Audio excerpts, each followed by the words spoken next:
Hello and welcome to Ninja Prep. This is Kapil Goyal, your educator and mentor for PG physics. तो इस lecture के अंदर हम optical instruments को डिस्कस करेंगे।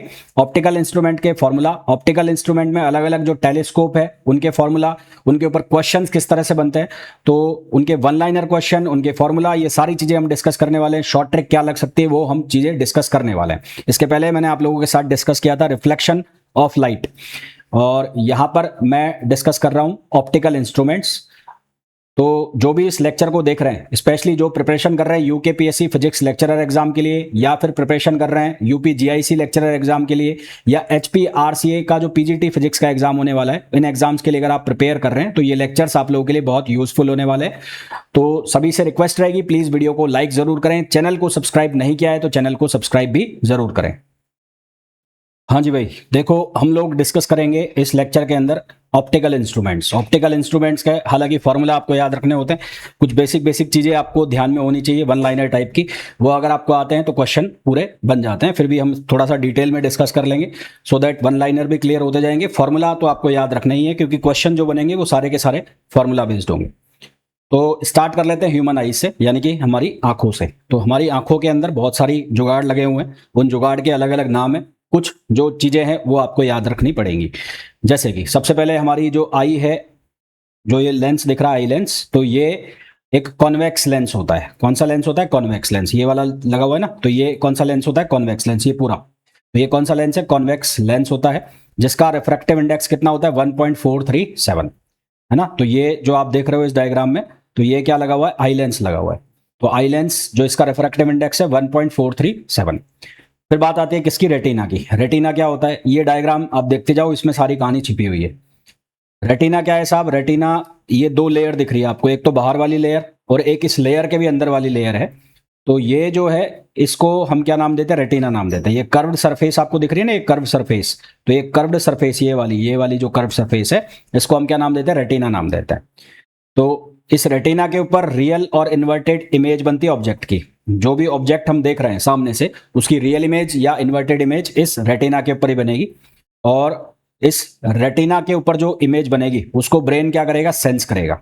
तो इमेज कैसी बन रही है? रियल और इन्वर्टेड। इन्वर्टेड का मतलब है उल्टी, और ब्रेन उसको सेंस करके कैसा कर देता है? सीधा कर देता है। मतलब हमने जो देखा, जैसा मैं सामने देख रहा हूं तो मेरे को सीधा दिखाई दे रहा है, पर एक्चुअल में क्या हो रहा है? जो इमेज बन रही है वो बन रही है रियल और इन्वर्टेड। इन्वर्टेड का मतलब है उल्टी इमेज, पर हमारा जो ब्रेन है उसको सेंस करके इरेक्ट कर का मतलब है अपराइट कर देना, यानी कि जैसा सामने दिख रहा है वैसा का वैसा देखना, जैसा हम मिरर में देखते हैं। तो वो काम कौन करता है? हमारा ब्रेन करता है। फिर यहाँ पर एक पॉइंट होता है yellow point, yellow spot. Yellow spot, ये यहाँ पर जो पीछे की तरफ एक स्पॉट बना हुआ है जिसको कहते हैं येलो स्पॉट, ये सबसे ज्यादा सेंसिटिव पार्ट होता है हमारे पूरे इस आई वाले स्ट्रक्चर का। और यहां पर जो भी फॉर्म, इमेज फॉर्म होगी, है ना, इमेज फॉर्म जो भी होगी येलो स्पॉट के ऊपर, वो ब्राइटेस्ट इमेज होगी। इस येलो स्पॉट के ऊपर अगर कोई भी इमेज बनी तो वो कैसी इमेज बनेगी? ब्राइटेस्ट इमेज बनेगी। फिर हमारे पास एक पॉइंट आता है जिसको हम कहते हैं ब्लाइंड स्पॉट।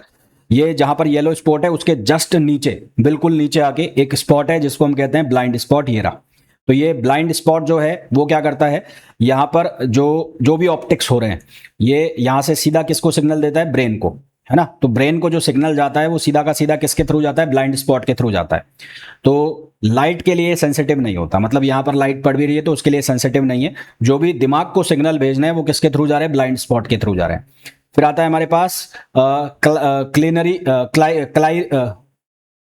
काइलरी मस्कल्स। काइलरी मस्कल्स, ये जो सीधी सीधी मस्कल है जो लेंस के साथ जुड़ी हुई मसल्स हैं, ये जो मसल्स हैं काइलरी मसल्स, ये मसल्स लेंस का कॉन्ट्रैक्ट होना, एक्सटेंड होना, तो इन्हीं मसल्स की हेल्प से जो लेंस है वो कॉन्ट्रैक्ट होगा और क्या होगा? एक्सटेंड होगा। तो it's both radius of curvature, इसकी जो रेडियस ऑफ कर्वेचर है, ये मसल्स हैं, इसकी चेंज भी हो सकती है जब इनके ऊपर प्रेशर पड़ेगा। फिर आता है हमारे पास power of accommodation. Power of accommodation मतलब आंखों के एबिलिटी, आंखों की दक्षता, पास के ऑब्जेक्ट और दूर के ऑब्जेक्ट को देखने की जो पावर है उसको हम क्या कहते हैं? Accommodation power. उसको हम क्या नाम देते हैं? Accommodation power. समझ में आ गया? सबसे पहले आई लेंस, रेटिना, रेटिना के ऊपर इमेज जो है वो कैसी बनेगी? रियल और इन्वर्टेड बनेगी, जिसको हमारा ब्रेन सेंस करके इरेक्ट कर देगा। येलो स्पॉट के ऊपर जो इमेज बन गई वो ब्राइटेस्ट होगी। ब्लाइंड स्पॉट क्या करेगा? वो जो भी ऑप्टिक्स बन रहे हैं उसका जो सिग्नल है वो किसको भेजेगा? दिमाग को भेजेगा। बाकी लाइट लुइट का कोई इंपैक्ट नहीं पड़ेगा किसके ऊपर? ब्लाइंड स्पॉट के ऊपर।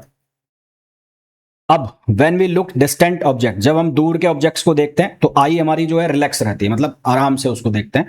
और जब रिलैक्स रहती है तो उसकी जो फोकल लेंथ है वो क्या होती है, लार्जेस्ट हो जाती है। इसकी जो फोकल लेंथ है वो क्या हो जाती है, लार्जेस्ट हो जाती है। जब हम दूर के ऑब्जेक्ट को देखेंगे, आंखें हमारी बहुत रिलैक्स मोड में रहेंगी और इसकी फोकल लेंथ जो है वो क्या होगी, बढ़ जाएगी। फिर एक आता है range of vision. Range of vision मतलब पास का ऑब्जेक्ट, कितने पास का हम आराम से देख सकते हैं और दूर का। तो हेल्दी आई यानी कि जो ठीक ठाक आंखें हैं उनके लिए नियर पॉइंट जो है वो 25 सेंटीमीटर। 25 सेंटीमीटर मिनिमम डिस्टेंस हो गई। 25 सेंटीमीटर, 25 सेंटीमीटर मतलब एक जो हमारे पास 30 सेंटीमीटर वाला स्केल होता है तो उसमें 5 सेंटीमीटर कम कर दो तो वो हमारे नियरेस्ट पॉइंट हो गई हेल्दी आइज के लिए। और फार पॉइंट हो गया इनफाइनाइट, मतलब बहुत दूर। अगर आपको क्वेश्चन में लिखा मिले कि फार पॉइंट है या बहुत दूर है तो इसका मतलब आपको जो डी है, कैपिटल डी एक वर्ड आएगा तो लेटर यूज हम करेंगे डिस्टेंस, तो वो आपको क्या लेना है, इनफाइनाइट लेना है। तो नॉर्मल जो आईज हैं वो ऑब्जेक्ट को क्लियरली देख सकती है यदि जो डिस्टेंस है, नियरेस्ट डिस्टेंस है वो 25 सेंटीमीटर से ज्यादा हो। 25 सेंटीमीटर से ज्यादा की जो डिस्टेंस होगी नियरेस्ट डिस्टेंस, तो नॉर्मल आइज उनको क्लियरली देख सकती है। और ये जो डिस्टेंस है इसको हम कहते हैं least distance of district vision. Least distance of district vision. और इसको हम क्या नाम किससे रिप्रेजेंट करते हैं, डी से रिप्रेजेंट करते हैं। किससे, कैपिटल डी से। फिर एक आता है persistence of vision. Persistence of vision, persistence जो वर्ड है उसका मतलब होता है कंटिन्यूटी।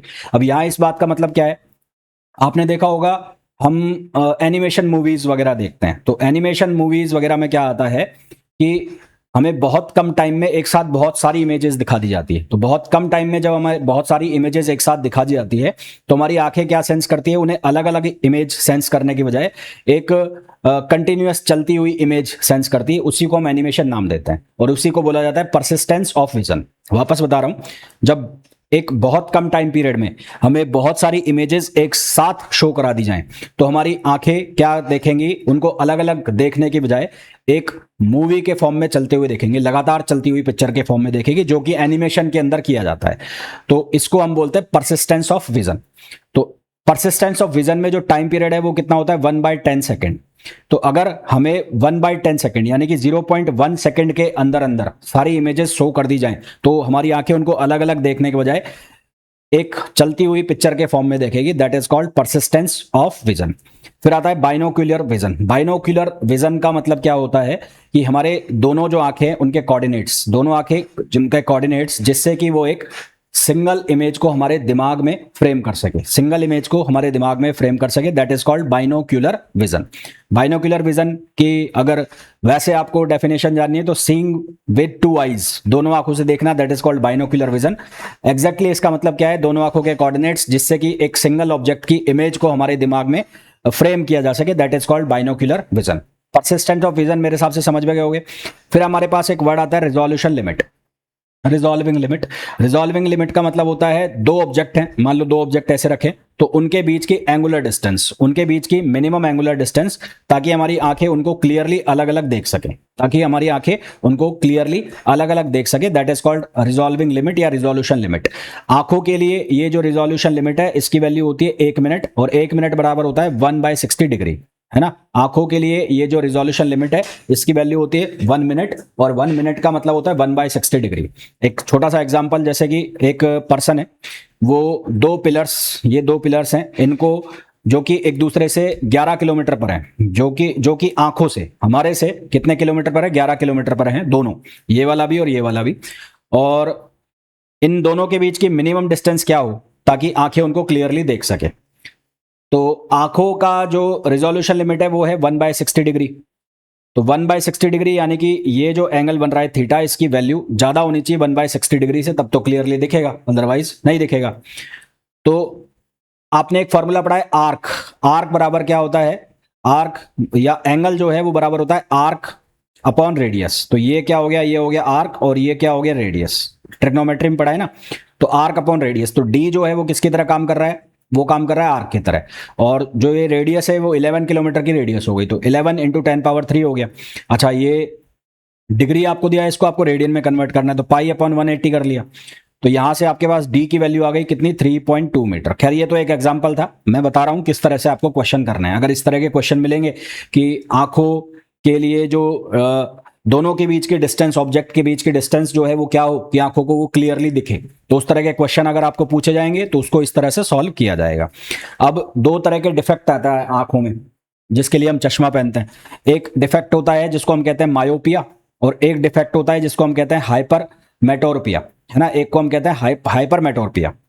तो मायोपिया का मतलब होता है शॉर्ट साइटनेस और हाइपरमेट्रोपिया का मतलब होता है लॉन्ग साइटनेस। शॉर्ट साइटनेस का मतलब क्या है कि जो दूर के ऑब्जेक्ट हैं वो हमें पास साफ नहीं दिखेंगे, मतलब दूर का चश्मा होता है ना, हिंदी में बोला जाता है दूर का चश्मा लग रहा है, पास का चश्मा लग रहा है। तो दूर का चश्मा मायोपिया, पास का चश्मा हाइपरमेट्रोपिया। तो मायोपिया में क्या होगा, दूर की चीजें साफ हमें नहीं दिखेंगी, पर जो पास की चीजें हैं वो क्लियर दिखेंगी। दूर की चीजें हमें साफ नहीं दिखेंगी पर पास की चीजें हमें क्लियर दिखेंगी। ऐसा क्यों हो रहा है, क्योंकि जो रेटिना के ऊपर बनने वाली इमेज है वो रेटिना पर ना बनकर उससे पहले बन जाती है। रेटिना पर बनने वाली इमेज जो है वो रेटिना पर ना बनकर उसके पहले बन जाती है। इस केस में जो फार पॉइंट है, मतलब जो दूर वाला पॉइंट है जहां हमें देखना है, वो पास आता जाता है। वो कहां आता जाता है, पास आता जाता है। रेटिना जो है वो ज्यादा कर्विलीनियर हो जाता है ना। तो रेटिना जो है वो कर्विलीनियर हो जाता है, कर्व।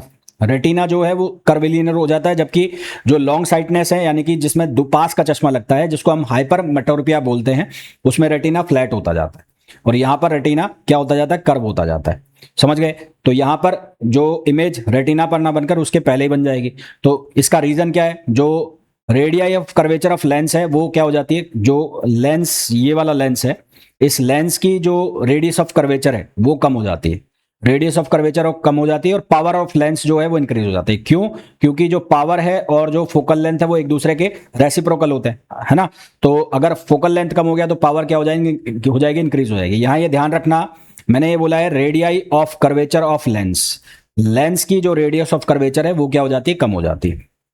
लेंस की रेडियस ऑफ कर्वेचर, ये रेडियस ऑफ कर्वेचर हो गई। रेडियस ऑफ कर्वेचर क्या होती है, जो डिस्टेंस होती है ये वाली, जो सेंटर तक की डिस्टेंस होती है वो। तो रेडियस ऑफ कर्वेचर का छोटा होने का मतलब है जो लेंस है वो सिकुड़ जाता है ना। ये सिकुड़ेगा जब तो इसकी रेडियस ऑफ कर्वेचर क्या होगी, कम होगी। और रेडियस ऑफ कर्वेचर कम होगी तो जो फोकल लेंथ है, जो पावर है वो क्या हो जाएगी, बढ़ जाएगी। क्यों, क्योंकि एफ बराबर होता है आर/2। तो रेडियस ऑफ कर्वेचर कम होगी तो सीधी सी बात है फोकल लेंथ भी क्या हो जाएगी, कम हो जाएगी। आई लेंस और रेटिना जो है, distance between eye lens and retina increase. Retina और आई लेंस के बीच की जो डिस्टेंस है वो क्या हो जाती है, बढ़ जाती है। मतलब रेटिना बढ़ रहा है और आई लेंस छोटा हो रहा है तो उनके बीच की जो डिस्टेंस है वो क्या हो जाएगी, बढ़ जाएगी। इसको दूर करने के लिए हम क्या यूज करते हैं, इसको दूर करने के लिए हम कॉनकेव लेंस का यूज करते हैं। मतलब जो हमें चश्मा लगाया जाता है तो चश्मे में जो लेंस होते हैं वो कौन से लेंस लगाए जाते हैं, कॉनकेव लेंस लगाए जाते हैं। कौन से, कॉनकेव। फिर दूसरी हमारे पास जो आंखों की बीमारी होती है हाइपरमेट्रोपिया। हाइपरमेट्रोपिया मतलब लॉन्ग साइटनेस। यहां पर आपको क्या होगा, जो पास की चीजें हैं वो ब्लर्ड दिखेंगी, जबकि जो दूर की जगह है, दूर की जो चीजें हैं वो साफ दिखेंगी। यहां पर जो पास की चीजें हैं वो आपको ब्लड दिखेंगी, दूर की चीजें जो हैं वो आपको साफ दिखेगी। यहां पर क्या होगा, जो इमेज है वो रेटिना पर ना बनकर उसके पीछे जाके बन रही होगी, रेटिना पर ना बनकर उसके पीछे जाके बन रही होगी। मायोपिया में क्या हुआ था, फार पॉइंट जो है वो पास हो रहा था, यहां पर जो नियर पॉइंट है वो क्या जाएगा, दूर जाएगा। मायोपिया में दूर वाला पॉइंट वो पास आ रहा था और यहां पर जो पास वाला पॉइंट है वो कहां जा रहा होगा, दूर जा रहा होगा। यहां पर जो लेंथ, फोकल लेंथ है या जो रेडियस ऑफ कर्वेचर लेंस की है वो कम हो रही थी। यहां पर जो रेडियस ऑफ कर्वेचर है या फोकल लेंथ है वो क्या होगी, इंक्रीज होगी। यानी कि जो लेंस है उसका साइज बढ़ेगा। लेंस का साइज बढ़ेगा तो रेटिना का जो साइज है, जो कर्वेचर है वो क्या होगी, कम होगी। तो यहां पर जो पावर ऑफ लेंस है वो क्या हो जाएगी, डिक्रीज हो जाएगी। क्योंकि यहां पर लेंस का साइज छोटा हो रहा था मायोपिया में और जो कर्वेचर है वो बढ़ रहा था, तो जो डिस्टेंस है वो बढ़ रही थी। अब यहां पर क्या हो रहा होगा, हाइपर मेटोरपिया में यहां पर जो डिस्टेंस है लेंस और रेटिना के बीच की वो क्या हो रही होगी, कम हो रही होगी। तो इसको रिमूव करने के लिए हम क्या यूज करेंगे, कॉन्वेक्स लेंस का यूज करेंगे। तो मायोपिया का मतलब है पास की चीजें जो हैं वो क्लियरली नहीं दिखना और दूर की चीजें कम दिखना। मतलब दूर का चश्मा लगेगा तो मायोपिया, पास का चश्मा लगेगा तो हाइपर मेटोरपिया। मायोपिया यानी कि दूर का जो चश्मा है, दूर का जो चश्मा है उसके लिए कौन सा लेंस यूज करेंगे, कॉनकेव लेंस। और जो हाइपरमेट्रोपिया है जिसमें हमें पास की चीजें क्लियर नहीं दिख रही है उसके लिए हम यूज करेंगे कॉन्वेक्स लेंस। इन दोनों ही बीमारियों में क्या होगा, या तो सर में दर्द होगा, है ना। मायोपिया की अगर मैं स्पेशली बात कर लूं तो आप पिक्चर देखने जाओगे या आप कोई भी वीडियो भी देख रहे होगे तो बहुत पास से देखोगे, आप पास लाके उसको देखोगे। आंखों में स्ट्रेन होगा, आंखों को ऐसे करोगे क्योंकि दूर की चीजें आपको दिख नहीं रही है, तो आंखों को इस तरह से मिचकाओगे, है ना। और सर में दर्द होगा, सर में दर्द तो खैर दोनों केसेस में होगा। तो ये कॉमन सी जो क्या बोलते हैं उसको, सिम्टम्स है जो आंखों से रिलेटेड हो सकते हैं। ठीक है, तो मायोपिया और हाइपरमेट्रोपिया जो आपको समझ में आ गया होगा। और देख लो इसमें, तो यहां पर convex lens, concave lens use करेंगे मायोपिया में, और यहां पर कॉन्वेक्स लेंस। फोकल लेंथ अगर हमें निकालनी है तो कैसे निकालेंगे? यदि कोई पर्सन जो एक एक्स डिस्टेंस तक क्लियरली देख सकता है, मायोपिया की बात कर रहा हूं, और वो बहुत दूर की चीज देखना चाहता है, दूर की चीज उसे दिखाई नहीं दे रही है, और दूर वाली जो डिस्टेंस है उसको हमने मान लिया इनफाइनाइट। क्या मान लिया? इनफाइनाइट। तो यहां पर जो फोकल लेंथ यूज होगी लेंस की, वो होगी F equals to one upon F equals to minus X. अब ये कैसे किया? हमारे पास लेंस का जो फॉर्मूला होता है वो होता है one upon F equals to one upon V minus one upon U, minus one upon U. अब वन अपॉन एफ तो ये हो गया, वी जो है उसकी वैल्यू इनफाइनाइट हो गई, और इसको हमने क्या लिख लिया? एक्स लिख लिया। तो यहां से एफ इक्वल्स टू क्या आ गया? माइनस एक्स आ गया। तो यहां मायोपिया के केस में जो फोकल लेंथ है वो कितनी हो जाएगी? माइनस एक्स हो जाएगी।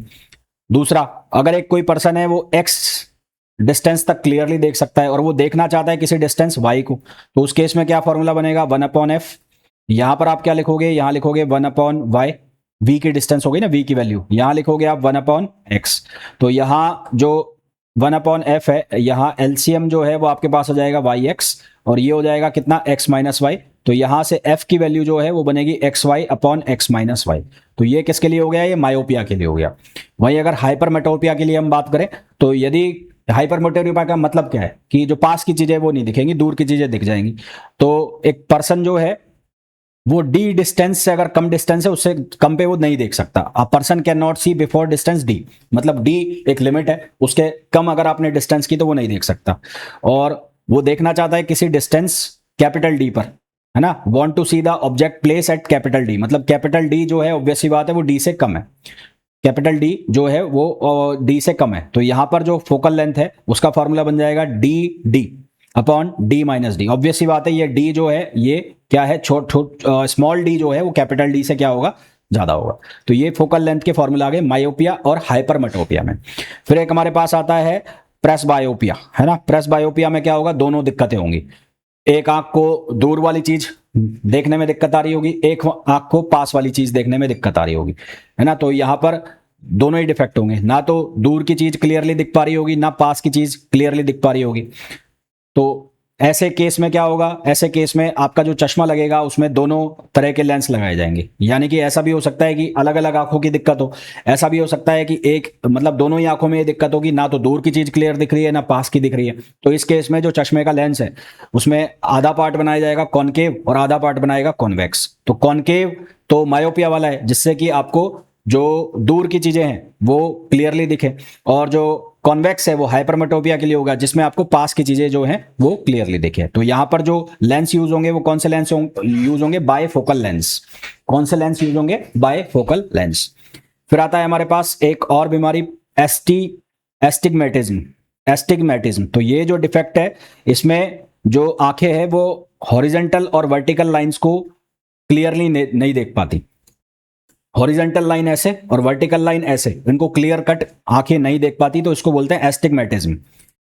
तो it is due to imperfect spherical nature of eye lens. तो ये किस वजह से हो रही है? क्योंकि यहां पर हमारा जो आई लेंस है उसका वो प्योरली स्पेरिकल नहीं है, मतलब उसमें डिफेक्ट है, उसकी जो शेप है वही गड़बड़ है, वो स्पेरिकल नहीं बन पा रहा है, इसलिए एस्टिग्मेटिज्म होता है, जिसमें हॉरिजेंटल और वर्टिकल लाइन क्लियरली हमें नहीं दिख पाती। तो इसको दूर करने के लिए हम कौन सा लेंस यूज करते हैं? सिलेंड्रिकल लेंस यूज करते हैं। इसको दूर करने के लिए हम कौन सा लेंस यूज करते हैं? Cylindrical.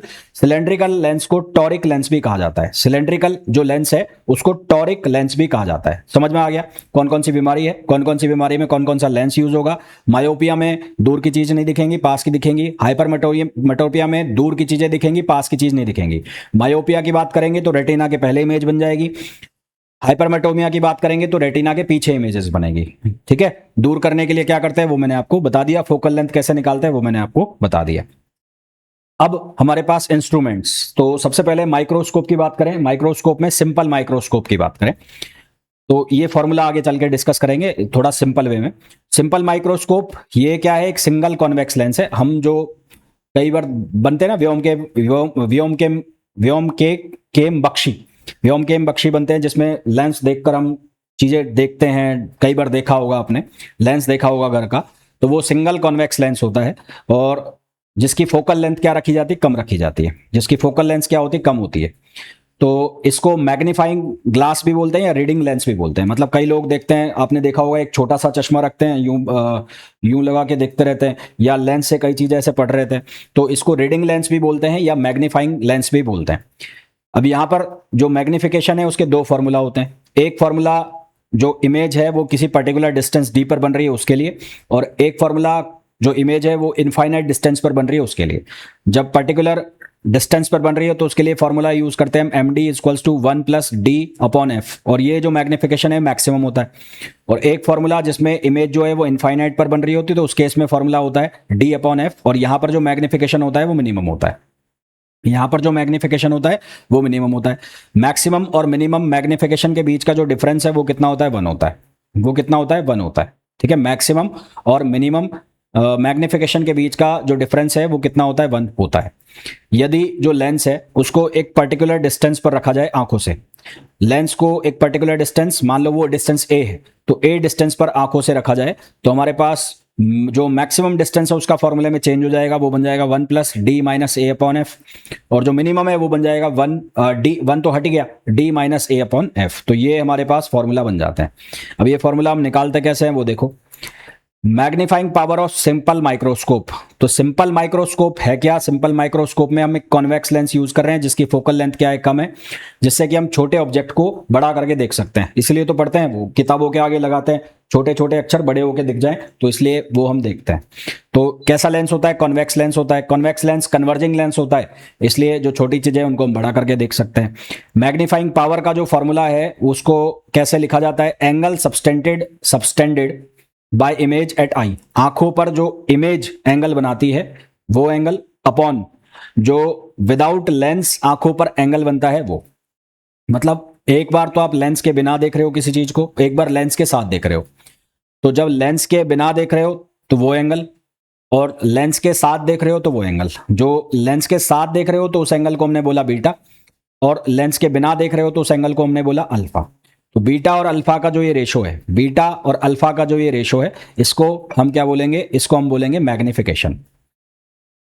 Without the lens it is assumed to be viewed at least distance of distinct vision. मैंने आपको शुरू में भी बताया कि एक हेल्दियर आई के लिए जो डिस्टिंक्ट विजन है उसकी रेंज, तो जो नियरेस्ट डिस्टेंस है वो कितनी थी, डी इक्वल्स टू 25 सेंटीमीटर।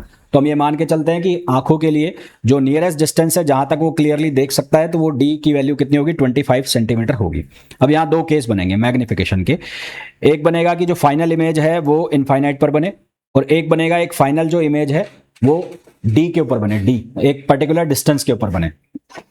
तो इसके लिए हम फोकल लेंथ कैसे जो मैग्निफिकेशन है वो कैसे निकालेंगे। तो the object is placed at the focal point of the lens. Object जो है वो लेंस के फोकल पॉइंट के ऊपर रखा है। फोकल पॉइंट कौन सा हो गया, ये वाला हो गया। तो जो ऑब्जेक्ट है वो यहां पर रखा हुआ है, ठीक है, यहां पर रखा हुआ है। तो यहां पर रखा हुआ है, तो यहां हमने ये मान लिया विदाउट लेंस, पहले विदाउट लेंस बात कर रहे हैं। तो ऑब्जेक्ट की जो हाइट है वो h है और डिस्टेंस है d। ऑब्जेक्ट की जो हाइट है वो है डिस्टेंस h, और जो डिस्टेंस है यहां से वो कितनी है d। तो ये h हो गया और ये d हो गया। तो ये एंगल बन रहा है थीटा। तो टेन थीटा जो है वो किसके बराबर होगा, h अपॉन डी। और थीटा अगर स्मॉल है तो टेन थीटा को हम क्या लिख देंगे, थीटा। तो थीटा की वैल्यू कितनी हो गई, h बाई डी।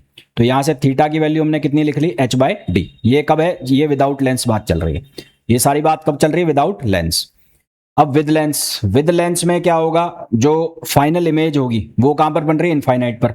तो फाइनल इमेज बन रही है इनफाइनाइट पर, यानी कि v की वैल्यू क्या हो गई, इनफाइनाइट। तो यहां पर फोकल लेंथ और जो u है वो आपस में इक्वल हो जाएंगे। भाई 1 अपॉन एफ इक्वल्स टू क्या होता है, 1 upon V minus 1 upon U. v infinite हो गया तो v बराबर क्या हो जाएगा, u। ऑपोजिट डायरेक्शन में रखा है इसलिए u बराबर क्या हो जाएगा, f हो जाएगा। तो एंगल जो सबस्टेंड होगा आईज के ऊपर वो कितना होगा, थीटा प्राइम, और theta prime equals to h upon u आएगा, और u की वैल्यू कितनी हो गई, f। तो यहां से हमने लिख दिया h अपॉन u की जगह कितना लिख दिया, f लिख दिया। मैग्निफिकेशन क्या होगा, मैग्निफिकेशन होगा जो लेंस के साथ एंगल सबस्टेंड हुआ वो हुआ थीटा प्राइम, और बिना लेंस के जो एंगल सबस्टेंड हुआ वो हुआ थीटा। तो ये हो गया h अपॉन f और h अपॉन d। तो यहां से फॉर्मूला क्या बन गया, ये डी अपॉन एफ, क्या फॉर्मूला बन गया, ये बन गया डी अपॉन एफ, ठीक है, जो कि जब जो इमेज बन रही थी वो फार पॉइंट पे बन रही थी, फार पॉइंट का मतलब है इनफाइनाइट। यही फॉर्मूला आपको याद करना है, ये आया कैसे इसमें दिमाग मत लगाना ज्यादा। अब यदि एक डिस्ट्रिक्ट विजन है जहां पर जो लीस्ट डिस्टेंस है वो डी दी हुई है, तो लेंस फॉर्मूला अगर आप यूज करोगे तो 1/f equals to 1/v minus 1/u। Virtual image के लिए v की जो वैल्यू है जहां पर इमेज बन रही है तो वो कितनी होगी, -d, v की वैल्यू कितनी लिखेंगे, -d, क्योंकि यहां पर जो इमेज की डिस्टेंस है वो क्लियरली आपको मेंशन है कितनी है, d है। वहां पर कितनी थी, इनफाइनाइट, तो वो 0 हो गया था। और यहां पर कितनी है, d, तो यहाँ v की जगह आप कितना रख दोगे, -d, तो -d रख दिया। तो यहां से आपको u की वैल्यू निकालनी है, तो u की वैल्यू क्या हो जाएगी, माइनस, ये d उठ के उधर चला जाएगा, तो u की वैल्यू हो जाएगी माइनस, ये u वाला माइनस, तो 1/f प्लस 1/d। तो यहां से u की जो वैल्यू है वो आ गई fd upon f plus D, fd upon f plus D. हमें सिर्फ मैग्नीट्यूड लेना है, तो मैग्नीट्यूड लेना है तो fd upon f plus D हो गया। इसी तरह से हम निकाल लेंगे थीटा प्राइम, थीटा प्राइम में आएगा h अपॉन u प्राइम। तो अब मैग्निफिकेशन निकालेंगे थीटा प्राइम अपॉन थीटा, तो विदाउट लेंस कितना था, h अपॉन डी, और विद लेंस कितना है, h अपॉन यू प्राइम। तो यहां से हमारे पास बन गया d अपॉन यू प्राइम की वैल्यू डाल देंगे तो हमारे पास ये फॉर्मूला बन जाएगा जो कि मैंने आपको बताया था। तो ये हमारे पास जो फॉर्मूला है सिंपल माइक्रोस्कोप के हो गए। तो ये फॉर्मूला आपसे डायरेक्ट पूछ लिए जाते हैं सिंपल माइक्रोस्कोप के। एक तो आपको एक डिस्ट्रिक्ट विजन दिया हुआ है तो उसके ऊपर, और फार पॉइंट के ऊपर आपसे फॉर्मूला पूछ लिया जाता है, तो ये फार पॉइंट का हो गया। दूसरा, जो सिंपल माइक्रोस्कोप है उसके अंदर जो लेंस है वो कैसा लेंस होगा, उसकी फोकल लेंथ कैसी होगी, तो ये छोटे छोटे क्वेश्चन है जो आपको याद रखने, वन लाइनर क्वेश्चन है। सिंगल कॉन्वेक्स लेंस होगा, शॉर्ट फोकल लेंथ जो है उसकी वो शॉर्ट होगी, कम होगी, है ना।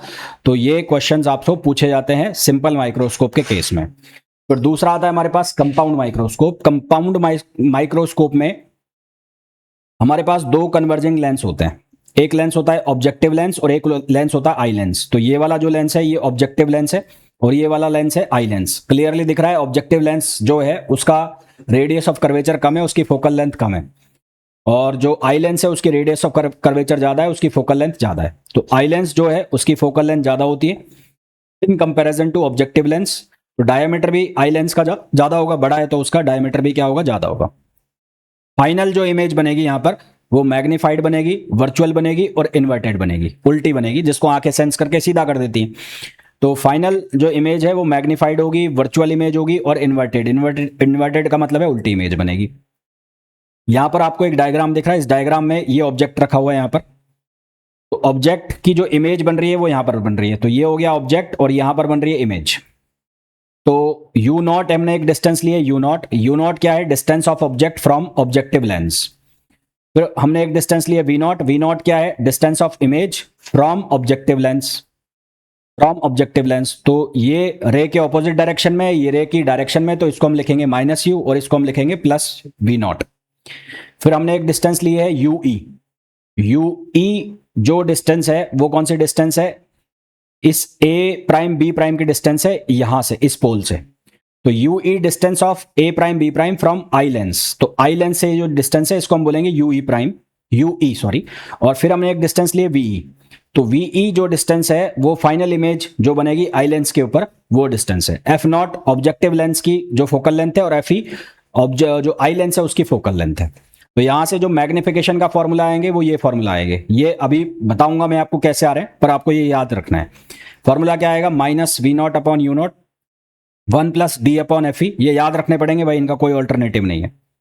और इन फॉर्मूला को आप चेंज कर सकते हो अलग अलग फॉर्म में, जैसे -v0 अपॉन u0 है तो लेंस फॉर्मूला यूज करके इसको चेंज कर दिया f0 upon u0 -v0 f0 में, ये 1 + d अपॉन fe लिखा हुआ है। तो मेन फॉर्मूला ये है, इसको आप चेंज कर करके f1 upon f equals to 1 upon f0 equals to 1 upon v0 minus 1 upon u0 formula use करके फिर इसकी वैल्यू को अलग अलग तरीके से आप चेंज कर सकते हो। और ये हो गया d के लिए जो मैग्निफिकेशन है, और ये इनफाइनाइट, मतलब ये एक पर्टिकुलर डिस्टेंस के ऊपर मैग्निफिकेशन है, और यदि जो इमेज है वो इनफाइनाइट के ऊपर बन रही है तो ये उसके लिए फॉर्मूला है। 1 हट जाएगा यहां से, जो सिंपल माइक्रोस्कोप वाला केस था वही केस है, केवल और केवल क्या हट जाएगा, 1 हट जाएगा, 1 हट जाएगा हर जगह से। अब देखो ये आ कैसे रहा है, कंपाउंड माइक्रोस्कोप के अंदर दो लेंस, दोनों ही कौन सा लेंस है, कॉन्वेक्स लेंस है, एक ऑब्जेक्टिव लेंस है, एक आईपीस है। ऑब्जेक्टिव छोटा है और आई पीस जो है वो बड़ा है। इमेज जो बनेगी वो मैग्नीफाइड बनेगी, इन्वर्टेड बनेगी, है ना, मैग्नीफाइड बनेगी और कैसी बनेगी, इन्वर्टेड बनेगी, वर्चुअल बनेगी। यहाँ पर वर्चुअल लिखा हुआ है। और जो आंखों के ऊपर जाके कैसी हो जाएगी, इंटरमीडिएट इमेज बनेगी, मैग्नीफाइड, इंटरमीडिएट, इन्वर्टेड, और ये रियल आएगा। यहाँ पर इसको रियल कर लेना भाई, इसको कर लेना real, real image which act as the object for the eyepiece. तो ऑब्जेक्टिव जो इमेज बनाएगा, ऑब्जेक्टिव, एक मिनट रुकना, ऑब्जेक्टिव जो इमेज बनाएगा वो ऑब्जेक्टिव कैसी इमेज बनाएगा, दो लेंस है ना, तो ऑब्जेक्टिव लेंस इमेज बनाएगा रियल, इन्वर्टेड और इंटरमीडिएट मैग्नीफाइड, जो कि आई लेंस के लिए किसका काम करेगी, ऑब्जेक्ट का काम करेगी। और फिर जो आई पीस जो है वो किसकी तरह काम करेगा, सिंपल माइक्रोस्कोप की तरह काम करेगा। और फाइनली एक वर्चुअल इमेज बना देगा, एनलार्ज वर्चुअल इमेज, जो फाइनली एनलार्ज वर्चुअल इमेज बना देगा। यहां पर जो इमेज बन रही थी वो फाइनल इमेज बन रही थी, वर्चुअल, मैग्नीफाइड और इन्वर्टेड। तो यहां पर सबसे पहले कंपाउंड लेंस के अंदर काम किसका होगा, ऑब्जेक्टिव लेंस का, जो कि रियल, इन्वर्टेड और इंटरमीडिएट मैग्नीफाइड इमेज बनाएगा, जिसको कि आई लेंस क्या करेगा, सिंपल माइक्रोस्कोप की तरह काम करते हुए एनलार्ज कर देगा और इमेज बना देगा वर्चुअल इमेज। फॉर्मूला यहां पर भी वही लगेगा कि बिना लेंस के जो एंगल सबटेंड होगा और लेंस के साथ जो एंगल सबटेंड होगा उसके साथ आपको मैग्निफिकेशन निकालना है। तो जो कंपाउंड माइक्रोस्कोप है उसके लिए जो मैग्निफिकेशन का फॉर्मूला आएगा वो क्या आएगा, M naught into M E. M naught का मतलब है जो ऑब्जेक्टिव लेंस है उसका मैग्निफिकेशन, और एम ई जो है उसका मतलब है जो आई पीस है उसका मैग्निफिकेशन। तो ये फॉर्मूला हो गया यहां पर। अब ऑब्जेक्टिव जो लेंस है उसका मैग्निफिकेशन निकालना है, तो ऑब्जेक्ट की हाइट यदि एच है और इंटरमीडिएट हाइट यदि एच प्राइम बनती है, तो एम नॉट बराबर किसके होगा, H prime upon H, image की जो हाइट है वो अपॉन ऑब्जेक्ट की हाइट जो है वो, तो एच प्राइम अपॉन एच, और जो इमेज की डिस्टेंस है वो कितनी हो गई, वी नॉट, और ऑब्जेक्ट की डिस्टेंस है वो हो गई यू नॉट। तो ये फॉर्मूला बन गया, क्योंकि जो ऑब्जेक्ट है वो फोकल पॉइंट के जस्ट बाद रखा हुआ है, object is place just beyond the focal point of the objective. तो यू नॉट जो है वो किसके बराबर हो गया, एफ नॉट के। तो यहां से यू नॉट को आप क्या लिख सकते हो, एफ नॉट लिख सकते हो। और if the district vision image is formed near the focal plane of the eyepiece, image जो बन रही है वो फोकल प्लेन के पास बन रही है आई पीस के, और यदि distance between the objective and eyepiece is L, eyepiece और ऑब्जेक्टिव के बीच की जो डिस्टेंस है वो एल है, तो वी नॉट किसके बराबर हो जाएगा, एल के बराबर हो जाएगा। कहने का मतलब ये है कि ये जो डिस्टेंस है ये वी नॉट है। अब ये वी नॉट अगर इसके पास आ गई तो लेंथ जो है एक्चुअल में इन दोनों के बीच की जो डिस्टेंस है वो कितनी है, वो है V naught plus U E. पर हम कह रहे हैं कि ये फोकल प्लेन पे बन रहा है, तो ये फोकल प्लेन जो है अगर ये वी नॉट इसके पास आ गया तो जो एल है यू ई कम हो जाएगा, तो एल किसके बराबर हो जाएगा, वी नॉट के बराबर हो जाएगा। तो यहां पर ये जो एल है ये किसके बराबर हो गया, वी नॉट के बराबर हो गया। तो ये जो एम नॉट है यानी कि ऑब्जेक्टिव लेंस का जो मैग्निफिकेशन है उसको आप लिख सकते हो एल अपॉन एफ नॉट। क्या लिख सकते हो, एल अपॉन एफ नॉट। तो जो कहाँ गया ये, एक मिनट, हाँ, फिर दूसरा है हमारे पास मैग्निफिकेशन ऑफ आई पीस। तो आई पीस का जो मैग्निफिकेशन है वो हमें निकालना है। तो एम बराबर जो है फाइनल मैग्निफिकेशन वो किसके बराबर है, M naught into M E. तो आई पीस जो है वो किसकी तरह काम कर रहा है, सिंपल माइक्रोस्कोप की तरह काम कर रहा है। आई पीस जो है वो किसकी तरह काम कर रहा है, सिंपल माइक्रोस्कोप। एक मिनट, ये उल्टा सीधा लग गया, एक मिनट रुकना है।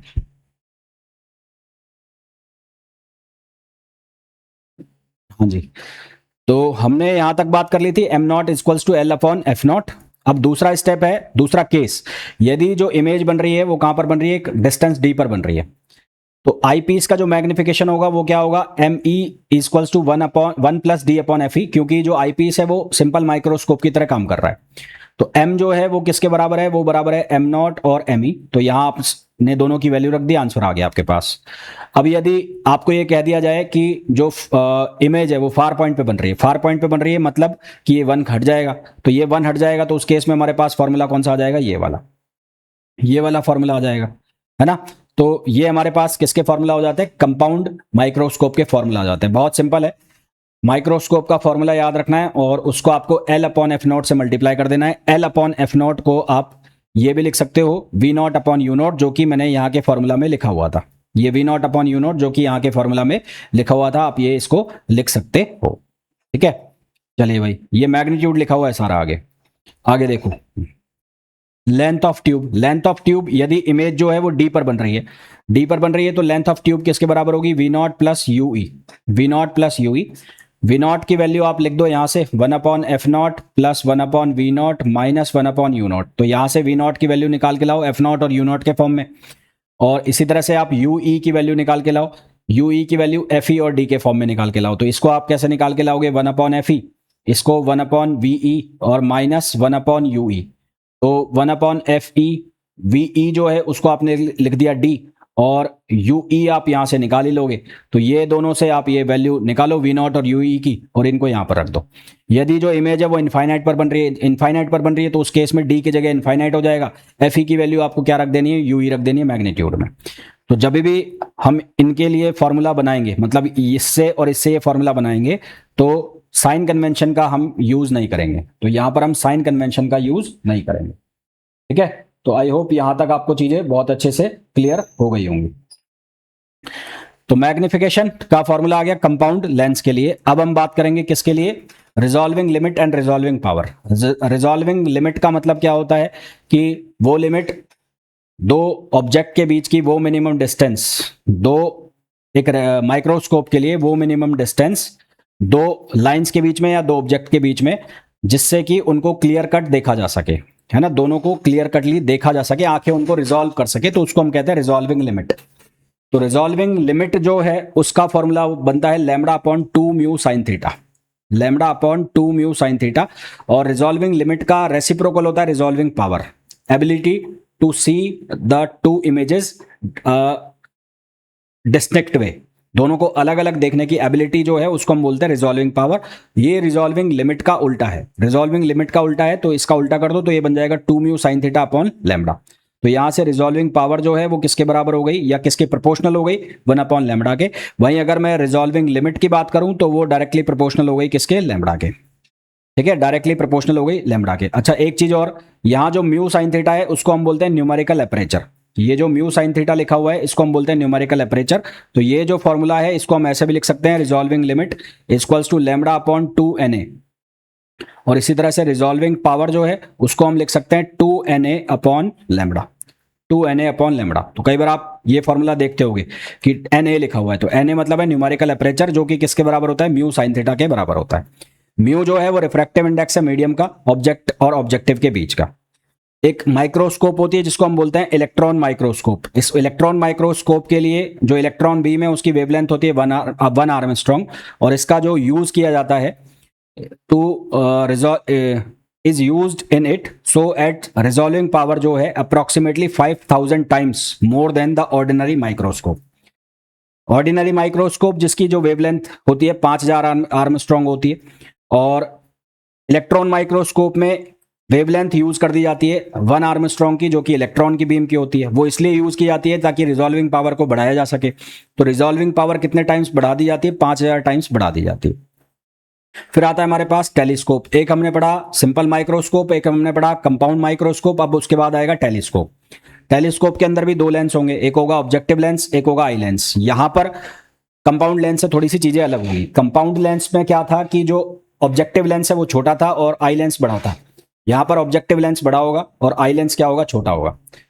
तो ये हेवनली बॉडीज जो एस्ट्रोनॉमी की चीज है, इसमें 3 तरह की माइक्रोस्कोप होती है टेलीस्कोप में।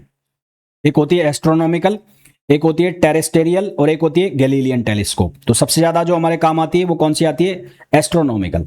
एस्ट्रोनॉमिकल यानी कि जो अंतरिक्ष में चीजें हैं उनको देखने के लिए। तो यहां पर जो इंटरमीडिएट इमेज बनेगी, यानी कि जो ऑब्जेक्टिव लेंस इमेज बनाएगा वो रियल बनाएगा और इन्वर्टेड बनाएगा और स्मॉल बनाएगा। जो ऑब्जेक्टिव लेंस जो यहां पर इमेज बनाएगा वो रियल, इन्वर्टेड और स्मॉल बनाएगा। फाइनल इमेज यहां पर बनेगी वर्चुअल, इन्वर्टेड और स्मॉल। मैग्निफिकेशन का फॉर्मूला यदि डिस्टिंक्ट विजन के ऊपर है, यानी कि पर्टिकुलर डिस्टेंस पर है, तो वहां पर बन रहा था -v0 अपॉन u0, यहां पर हो जाएगा -f0 upon fe, 1 plus fe upon d। वहां पर क्या लिखा हुआ था, वहां पर लिखा हुआ था d अपॉन fe, यहां पर क्या हो जाएगा fe अपॉन d। और अगर इनफाइनाइट पर बन रही है तो यहां पर जो फॉर्मूला है वो बन जाएगा f0 upon fe, f0 upon fe। Length जो आएगी वो क्या लिखेंगे, यहां पर लेंथ जो हम लिखेंगे f0 प्लस ue, लेंथ क्या लिखेंगे f0 प्लस ue, और ue की वैल्यू वैसे ही लिख देंगे जैसे मैंने आपको कंपाउंड माइक्रोस्कोप में बताया। कब है ये लेंथ? जब डिस्ट्रिक्ट विजन के ऊपर है और इनफाइनाइट के ऊपर चला गया तो एफ नॉट प्लस एफ ई हो जाएगा। कितना हो जाएगा? एफ नॉट प्लस एफ ई। अगर कहाँ चला गया? इनफाइनाइट के ऊपर चला गया। अब यहाँ ये डायग्राम देखो, यहाँ जो u है उस u की वैल्यू कितनी हो रही है? इनफाइनाइट हो रही है। u की जो वैल्यू है इनफाइनाइट हो रही है। यहाँ जो इमेज बन रही है, इमेज जो बन रही है वो डिस्टेंस यानी कि v नॉट की वैल्यू जो है यहाँ पर, वो v नॉट की वैल्यू कितनी है? एफ नॉट है। v नॉट की वैल्यू कितनी है? एफ नॉट है। और जो u है उसकी वैल्यू किसके बराबर हो गई? आई पीस का जो फोकल लेंथ है उसके बराबर हो गई। ठीक। अब ये जो डिस्टेंस है, ये डिस्टेंस ये यू ई हो गई और यहाँ पर फाइनल इमेज बन रही है वी ई हो गई। तो यहाँ जो ऑब्जेक्टिव लेंस है उसमें सारा चेंज आ गया। तो ऑब्जेक्टिव लेंस के लिए जो इमेज बन रही है वो इमेज कहाँ पर बन रही है? जो ऑब्जेक्टिव लेंस की फोकल लेंथ है उसी के ऊपर उसकी इमेज बन रही है। और u जो है वो क्या हो गया? इनफाइनाइट हो गया, इसलिए सारे फॉर्मूला क्या हो गए? चेंज हो गए। ये फॉर्मूला आप बार बार याद रखोगे तभी याद होंगे, बार बार देखोगे तभी याद होंगे ये फॉर्मूला। नेक्स्ट है हमारे पास टेरेस्टेरियल टेलीस्कोप। टेरेस्टेरियल टेलीस्कोप मतलब जो अर्थ के ऊपर फार ऑफ ऑब्जेक्ट्स होते हैं, जो टेरेंस बहुत दूर दूर ऑब्जेक्ट होते हैं उनको देखने के लिए। इसके अंदर तीन कन्वर्जिंग लेंस होते हैं। एक होता है ऑब्जेक्टिव लेंस, ये ऑब्जेक्टिव हो गया, ये आई लेंस हो गया, और एक इरेक्टिंग लेंस। फाइनल इमेज जो बनेगी वर्चुअल बनेगी, इरेक्ट मतलब सीधी बनेगी और स्मॉलर बनेगी। मैग्निफिकेशन यहाँ पर भी एफ नॉट अपॉन एफ ई 1 plus F T upon D, यही फॉर्मूला यूज हो रहा है जो यहाँ पर हुआ था।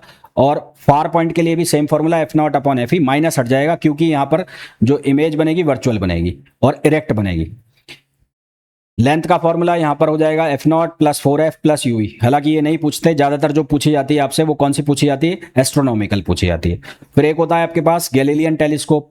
गैलीलियन टेलीस्कोप जो है ये भी टेरेस्टेरियल टेलीस्कोप होती है, पर ये स्मॉलर फील्ड ऑफ व्यू को देखने के लिए काम में आती है।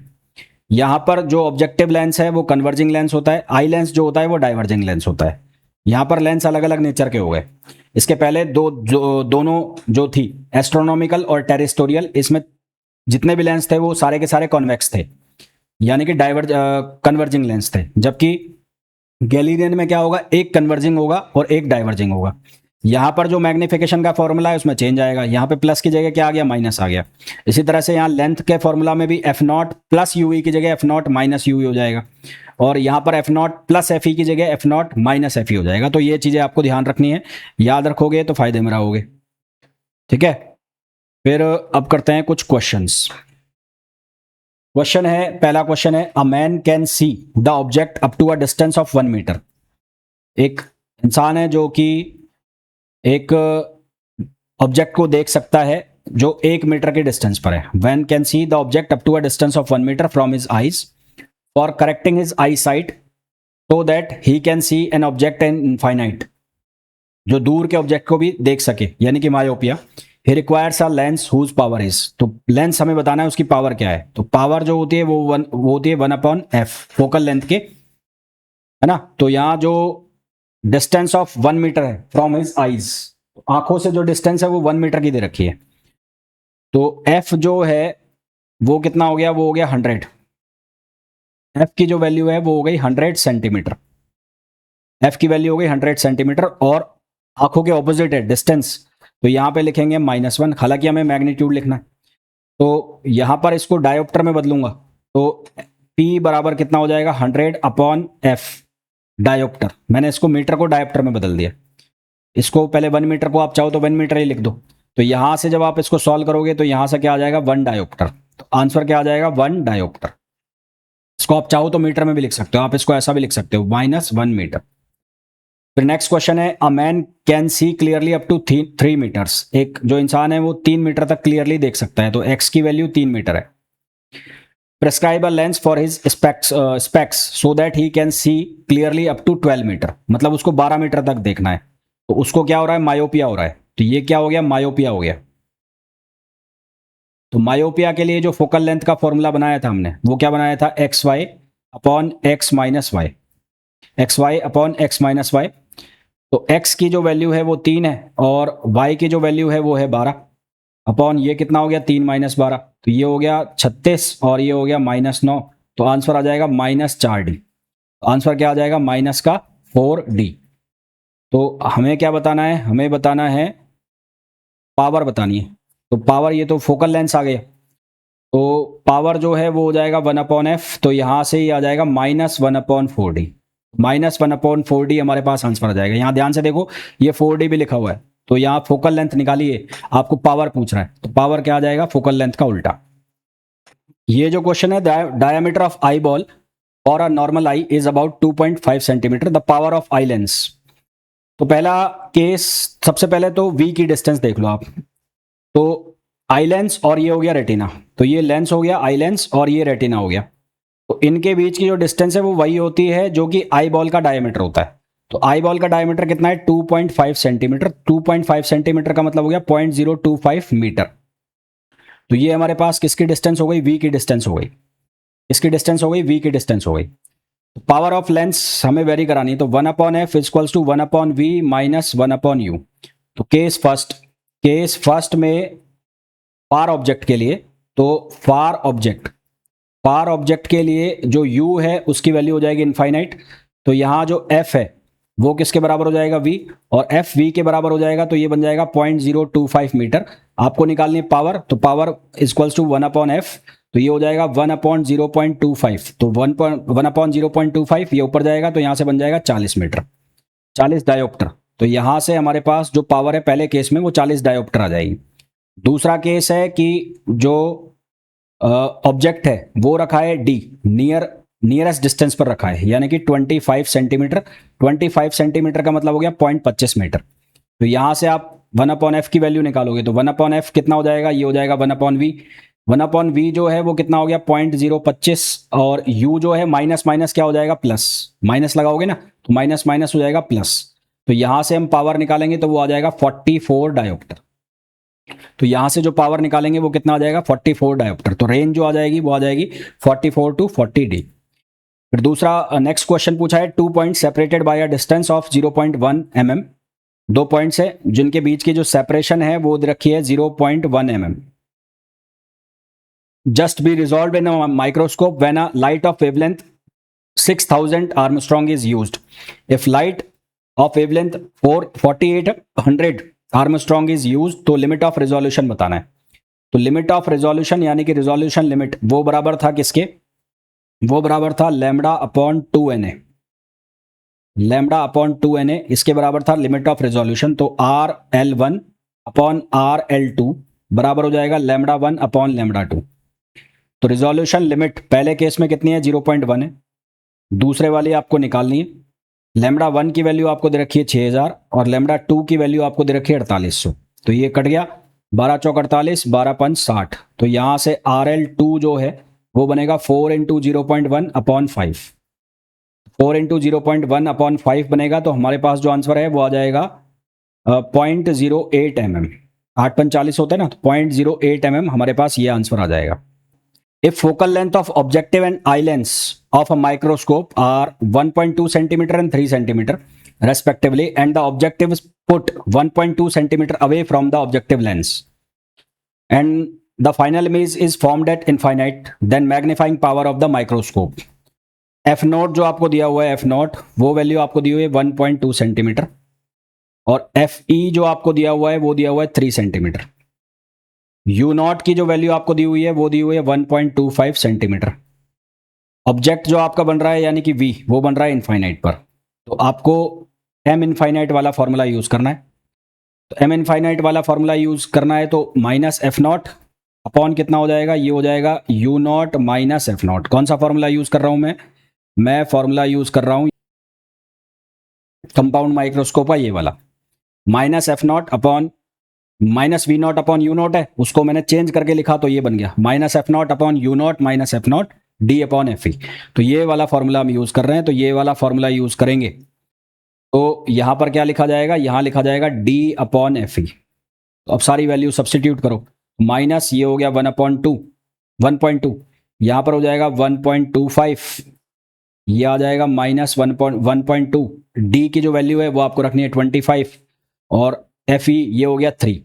तो यहां से आपके पास जो आंसर है वो कितना आ जाएगा, 200 आ जाएगा। तो क्या आंसर आ जाएगा, 200 आंसर आ जाएगा। फिर नेक्स्ट क्वेश्चन है, the magnifying power of astronomical telescope is 8 and distance between the two lenses is 54 centimetre. दो लेंस के बीच की जो डिस्टेंस है वो है 54 सेंटीमीटर। ये एल इनफाइनाइट दिया है हमें। और एस्ट्रोनॉमिकल टेलीस्कोप है तो एम इनफाइनाइट की जो वैल्यू है वो 8 दी है। तो हमारे पास एम इनफाइनाइट जो है वो कितना होगा F naught upon F E, और एल इनफाइनाइट कितना होता है, ये होता है F naught plus F E. तो दोनों फॉर्मूला का यूज करें तो 8 equals to F naught upon F E, और ये कितना हो गया, ये हो गया 54 equals to F naught plus F E. तो इन दोनों फॉर्मूला का यूज करेंगे तो हमारे पास जो आंसर आएगा वो आएगा यहां से, अगर मैं एफ नॉट की वैल्यू रखूं तो ये बनेगा 54 इक्वल्स टू 8 एफ ई रख दूंगा तो 9 एफ ई हो जाएगा। तो एफ ई जो है उसकी वैल्यू हो जाएगी 6, एफ ई की वैल्यू हो जाएगी 6, और एफ ई की वैल्यू 6 हो गई तो एफ नॉट की वैल्यू हो जाएगी 48। तो एफ नॉट की वैल्यू आ जाएगी 48, नहीं एफ नॉट ही होगा ना, तो यहां से मैंने एफ नॉट की जगह रख दिया एफ ई, तो एफ ई की वैल्यू आ गई 6, एफ ई कितना आ गया 6 आ गया हमारे पास। तो focal length of eye lens, तो आई लेंस के लिए कितना हो गया 6, और ऑब्जेक्टिव के लिए कितना हो गया 48। ऑब्जेक्टिव के लिए कितना हो जाएगा 48 हो जाएगा। तो आंसर हमारे पास क्या आ जाएगा, ए आ जाएगा। ठीक है, तो आई होप जितने भी क्वेश्चंस, जितना भाई मैंने फॉर्मूला वगैरह जो आपको बताया है बहुत अच्छे से आपको समझ आ गया होगा। मिलते हैं नेक्स्ट वीडियो में, till then thank you, bye bye.